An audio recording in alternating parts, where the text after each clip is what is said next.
Very warm welcome, everyone. Welcome to this Fronius webinar. Subject of today is how to put together the perfect storage package. The idea behind this webinar was that I would say most of the systems, or at least in Austria, it is this case, most of the systems nowadays are hybrid systems. So they're coming together with a battery. And in this webinar, I want to show you all what you need to know for putting together the perfect storage package with within the Fronius universe. My name is Max. I'm part of the trainings team here in Wels in Austria, and I have the honor to walk you through this presentation today. In the chat, there's my colleague Robert. He will take care of your questions. Whenever you have questions, please feel free to ask them at any time, and he will answer your questions while I'm speaking. As I said, this presentation today is about storage systems and what you need to know. To be more precise, we will go through three core things today. First of all, I will show you the components you need for storage systems, what those components are at Fronius, and which you should take for what purpose. Secondly, we will take a look at the ECA, the Energy Cost Assistant. This is our intelligent algorithm for optimizing battery management. I will show you what the ECA is doing and why this is a good idea for you to get it to your customers. And last but not least, we will take a look at the perfect storage size. This is always a common question. What size is perfect? Should the storage be small or rather a bit larger? We will take a look at this question in the end. I did some calculations in the Solar.creator, and I will show you my findings in this third chapter. All right, so we start at the beginning. We start with the components of a storage system, and we start with I would say the most obvious component, the inverter. At Fronius, we have this term of plus, and plus is always added with hybrid inverters. So if it is a Gen 24 plus or a Virtu plus, then those inverters can be used together with batteries. The Gen 24, I guess, is commonly known, is already on the market for a couple of years, is working very well, and we really receive really good feedback. The Virtu Plus is rather new. It's on the market since a couple of weeks, and it is expanding our hybrid portfolio up to inverters of a power class of 33 kilowatt. First, let's take a look at the Gen 24 and some rough facts around it. So basically, the Gen 24 is going in power sizes from 3 kilowatt to 12 kilowatt. There is a small version that goes from 3 to 5 kilowatt, and the larger one from 6 to 12. It comes with 2 MPP trackers, and per MPP tracker, 1 or 2 springs can be connected. The DC battery connection functions via Vago clamps, so really easy to install. Just opening the Vago clamps, putting in the cable, closing it again, and that's it. DC SPDs type 1 and 2, they can be retrofitted. So if they are required, then you are buying this additional platine, and you can mount it on the bottom left into the inverter. Please note, full backup means full 3-phase emergency power is only possible with the large Gen 24s, so only from power classes from 6 to 12 kilowatt. With the smaller ones, you would have to go with the PV point. PV point is equipped at all Gen 24s, and with the PV point, a power socket, a single-phase power socket, can be supplied with up to 3 kilowatt and 4.1 kilowatt for a short period of time, so for ramping up certain loads. So the PV point is, I would say, a really cheap solution for backup power, but if customers have a battery, then they will take the full backup.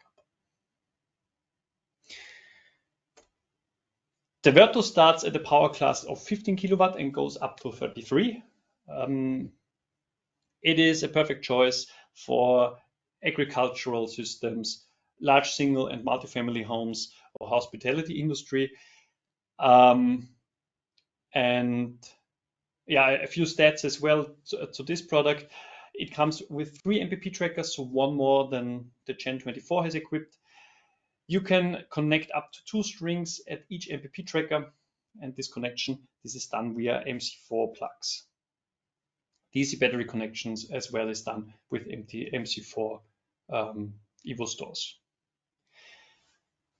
By standard, DC SPD type 1+2 and AC SPD type 2 are equipped. So this is different to the Gen 24, and full backup is possible with all sizes. Doesn't matter if it's the 15 kilowatt or the 33 kilowatt. And please note, PV point is not possible. I guess for those large systems, PV point will not be a choice anyway. Together with the inverter, of course, there needs to be a smart meter, and there we have several in our portfolio. There is the TS series. TS stands for touchscreen, and guess what? All those smart meters, they are equipped with touchscreens. There's the TS65A. This will be the most common one that sits on the feeding point and is measuring how much energy is coming from the grid and how much is fed into it. The small one, the TS100A, this is a one-phase smart meter, perfect for measuring certain loads. And for large, for example, commercial applications, there the 5KA smart meter might be a good choice. This is using CTA transducers, and so measuring is also possible for large cable sections. The TS is using Modbus RTE communication. We recommend to use cables of the category Cat5 or more, so they need to be shielded and twisted. Special application is the smart meter IP. This one can not only communicate via your Modbus RTU, but also via TCP. So if this smart meter IP is connected into the same network as the inverter, then they are communicating wireless. Please note the IP is also using current transformers, but this time it's the type of CTV and not CTA. So they're not the same as with the TS. And so this is the 2 core components, smart meter, inverter, and the last one is missing, the most obvious one. For a storage system, you need a storage. And there comes the Fronius Reserver into the game. The Reserver is our Fronius battery, has entered the market very recently, a couple of weeks ago, and is our own battery. So apart from the stats I will show you in a minute, the biggest advantage for you is that support is done via Fronius. So if you're using an inverter and a reserver battery or from Fronius, then there's only one contact partner for you if some problems happen. Alternatively, the BYD system and the LG system can still be used. So there's the HVS, HVM, and the LG Flex. Please note the LG Flex is only going together with the Gen 24. It's not working with the Verto. Our experience is that the LG Flex isn't used very commonly anyways. In comparison to that, the BYD is the system that is sold more often, and the BYD, no matter if it's HVM or HVS, is still compatible with either systems, Gen 24 or the Verto. We recommend our own battery. It has more advantages for you, and that's why I will not go into detail of the capabilities of BYD and LG, but we will take a look now at the Reserver and what comes with it. So the Reserver is a very similar system to the BYD. You can stack up the modules tower-wise, same system as with our Chinese competitor. So the modules, they're only stacked, and the screws are tightened. There's no cabling, that's it. So very, very simple installing. You see the dimensions on the very bottom of the slide, and as you can see, the Reserver is a very small battery, especially in depth. You see that it's only 18 centimeters deep, and you can add a few centimeters with the locks, the fixings for the wall. But still, the Reserver is very suitable also for corridors, for example, or for living spaces where it's just a hallway, for example, where people are going by but are not living exactly there. It is using LFP cell chemistry, so the same as with BYD, and this is state-of-the-art what you use today. One module has a capacity of 3.15 kilowatt hours. You can stack up to 5 modules and starting with 2. So a reservoir tower with 2 modules has a capacity of 6.3 kilowatt hours, and with 3 it's around 9 kilowatt hours, 4 modules 12.6 kilowatt hours, and with 5 modules it's 15 kilowatt hours. So the maximum per tower is 15.8 kilowatt hours of storage. A few more details. The usable energy, 3.15 kilowatt hours. This is what I already mentioned. What might be also interesting is the weight. One module weighs 33.5 kilograms. So installing of the reservoir system can be done by one person. I admit 33 kilograms is not nothing, and maybe it replaces the gym workout in the evening, but still it can be done by one person. It can be installed also outside. The possible temperature range goes from -20 degrees up to +55 degrees. However, we still recommend to install it in a garage, in a technical room, or also, as I said, in living spaces where not a lot of people are going by. And anyways, still holds everything below 5 degrees plus. The battery, the charging and the discharging rate of the battery will go down. So especially in winter, it is a good idea to have the battery somewhere inside.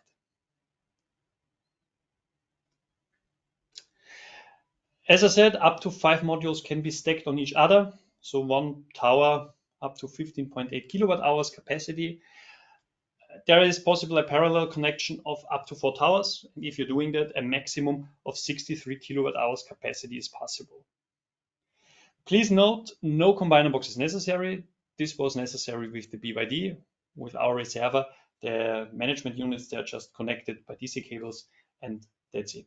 So again, very simple installation process.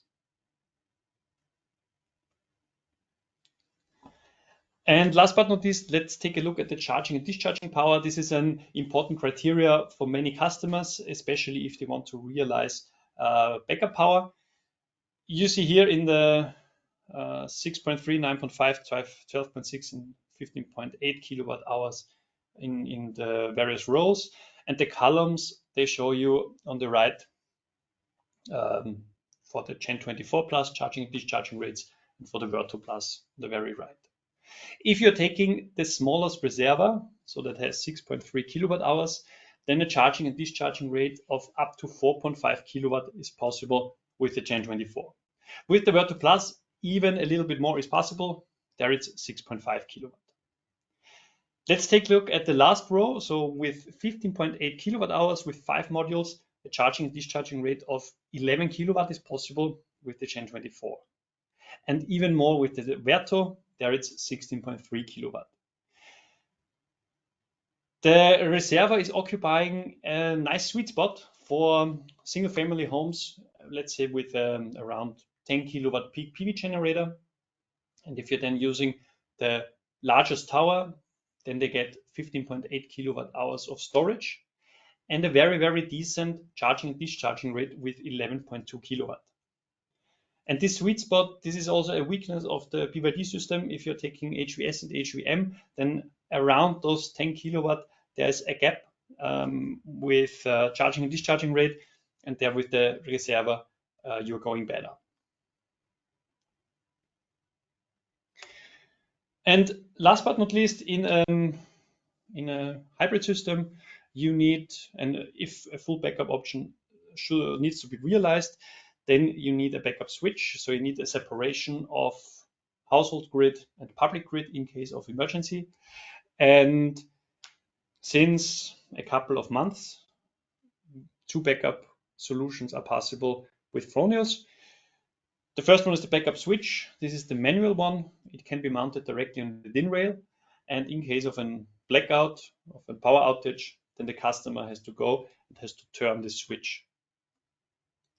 It comes in two versions, 3-pole or 4-pole, and a maximum of 63 amps are possible. On the other hand, there's the backup controller. This is the automatic switch, so the customer doesn't need to do anything. Automatically, this switch turns from household grid or from public grid to household grid.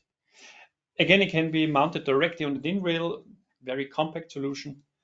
It is available in 3-pole or 4-pole version and can deal with a maximum of 35 amps. A more powerful backup controller is in process, so will come out in near future. But for the moment, if you need more amps, more power, then you have to take the backup switch, not the controller.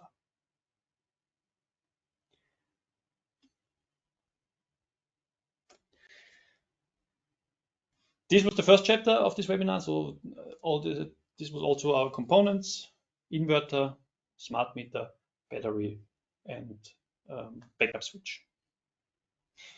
And now let's take a look at the software that comes together with it, at our energy cost assistant, in short, the ECA. The ECA is optimizing battery management, so it chooses when to charge the battery and when to discharge it. And of course, this only makes sense together with a flexible tariff. But let's start at the beginning. Let's start at the 4 parameters that this ECA is using. Actually, this is first of all forecast of production. Secondly, forecast of consumption. Thirdly, as I said, a flexible electricity tariff. And fourth, a battery state of charge. So in other words, the ECA is taking into account consumption and production patterns of the past and is then estimating how it will look like in the future. And according on this prediction, it will then decide on when to charge or discharge the battery. And actually, it's two kinds of actions that the ECA is doing. First of all, it can limit the discharge of the battery or even block it. Imagine the following situation. Electricity price at night is very cheap, and the ECA anticipates that the price will become high in the morning hours. And during those morning hours, usually there is more consumption than production, so it will need energy from the battery. The ECA then blocks the battery at night, is for night consumption using the cheap electricity from the grid, and is using the battery storage then in the morning. So this is action number 1, and action number 2 is it charges the battery when the tariff is favorable. So same situation, but only, let's say, a more drastic contrast between low price and high price later in the day. And so the ECA decides, okay, now I even charge the battery at night with cheap energy, so I can use it then later on when the energy price will be very high. I got 2 examples for you to show how this looks like in practice. In the beginning, I said my colleague Robert is in the chat, and this is not his only contribution to this webinar today. You can see here, this is from his PV system, from his private PV system, and you see here with his system how the ECA is working. So you see this was beginning of March in Austria. Was a really beautiful day. You see here on top, you see the production, this yellow line. You see the consumption in gray, and in green, the state of the battery. And here below, you see the variable price. So it was rather cheap at night. We see 2 peaks, a small peak here in the morning and a larger peak here in the evening. And in between, we see very cheap electricity prices around noon. And here in the top left, you see the commands that the ECA is giving. So the ECA anticipates at night, okay, wait, here in the morning, there will be high price and there will be a consumption that the production is not covering. Therefore, the ECA is blocking the battery. It is not discharged at night, and the battery state of charge is then used here in the morning. This is a very simple example. I show you another one that is a bit more complicated and where you see that the ECA can work really hard all day long for optimizing battery management. You see a second example. Same as before, this was the 14th of February. Obviously, it was not that of a sunny day as the beginning of March.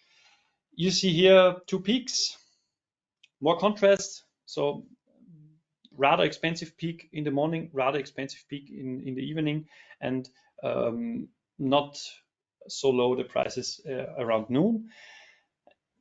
Similar patterns. The ECA is blocking the battery at night, and here you see it is even charging the battery between 3 in the morning and 5 in the morning because it anticipates the price will be really high. Better now charging the battery with a small price than later on using the high price. So it's charging the battery, then it's blocked again. It's used for those morning hours for this first peak. Then the ECA blocks again the battery so that it is used here in the evening when prices are high again.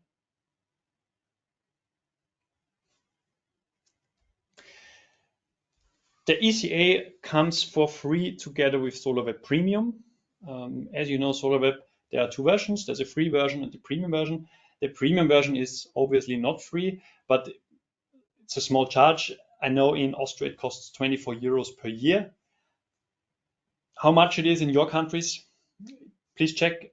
This price can vary from country to country, so it doesn't need to be the same as in Austria. Apart from SolarWeb Premium, there are no other preconditions that has to be set, only some settings that you have to go through with your customer. You have to do 4 things actually. So SolarWeb Premium, enter flexible tariff. The ECA is only working with a flexible tariff, not with a fixed one. You have to activate the weather and yield forecast.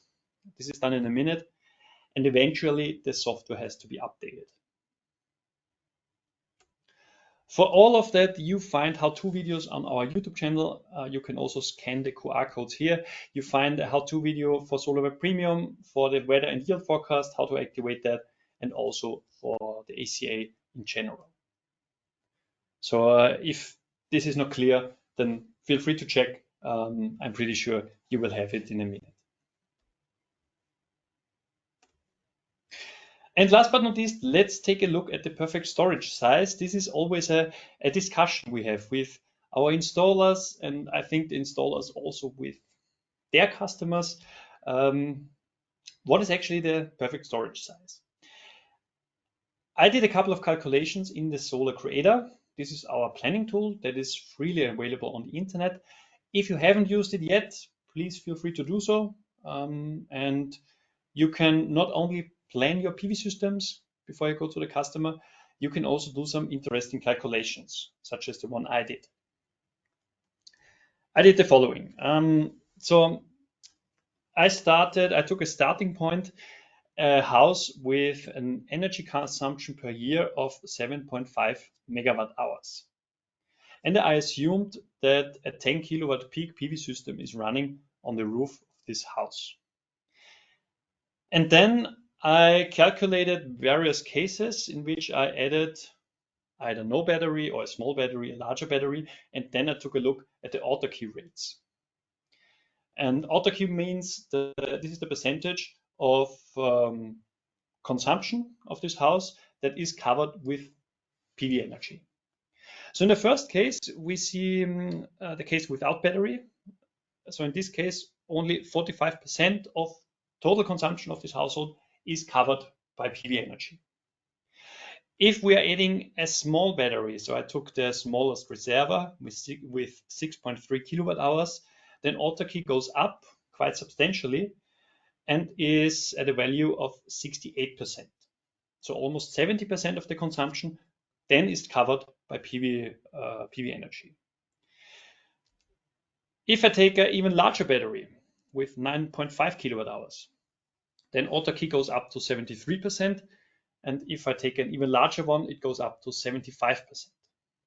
What is not shown here on the slide, I also tried it with the largest reservoir, so with 15.8 kilowatt hours. In this case, the auto-Q rate didn't change anymore, so it stayed at 75%. What is the takeaway from those calculations? So first of all, the difference between having no battery and a small battery is quite substantially. Nowadays, as batteries have become really cheap, if you are going with, if amortization period is a criteria, then take the battery.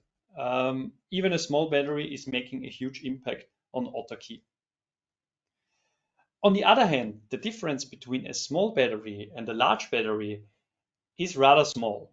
In this case, maybe you could go with a 9.5, maybe if you want to even with a 12.6 kilowatt hours, but certainly a 15.8 kilowatt hours battery doesn't make sense anymore. It will not get empty in the summer and it will not get charged in winter. What we often get to know from the installers that are visiting us is that for many customers, amortization period is not a criteria for buying. For example, they want to have a huge reserve capacity in case for a blackout. And in that case, of course, it makes sense to take a large battery and then set up the reserve capacity of 50%, even more in winter, so that they are sure they have enough energy as soon as the grid is gone.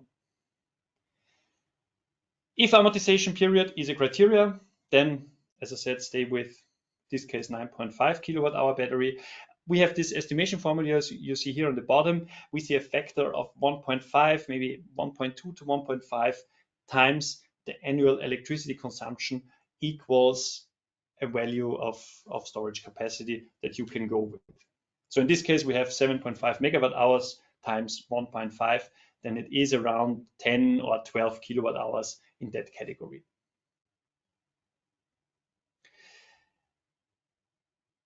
But to sum it up, very individual choice. What I told you now, this is what we get to know with Austrian customers. I don't know what it is like in your countries. Perhaps the challenges and the demands are different. We get to an end of this webinar. Let me sum up what I showed you. So the title was how to put together a perfect storage package. Storage systems, hybrid systems are state of the art. At least in Austria, almost every new system is a hybrid system. And so the question comes up, what do I need for a perfect hybrid system? We took a look at the components. You need obviously an inverter, a battery, a smart meter, and if emergency power is a thing, then the grid separator. Then we took a look at the ECA, at the software side, how the battery management works and why it makes sense to get SolarWeb Premium and the ECA installed. And last but not least, we estimated the perfect storage size and we came to the conclusion that a factor of 1.5 can be a good rule of thumb. And if amortization period is a criteria, then not take a battery too large. As always, the recording of today will be sent to you, so you can rewatch it anytime. If you are interested in further videos, then please visit our YouTube channel. There you find other webinars or online trainings, also explanation videos. And if you want to visit us here in Austria, then you are certainly very welcomed. Every now and then we also have international training weeks. So we are here then for a whole week and you can address all the specific questions you have. Then you can address us, you can see the company side, see the production side, and have a nice Austria trip.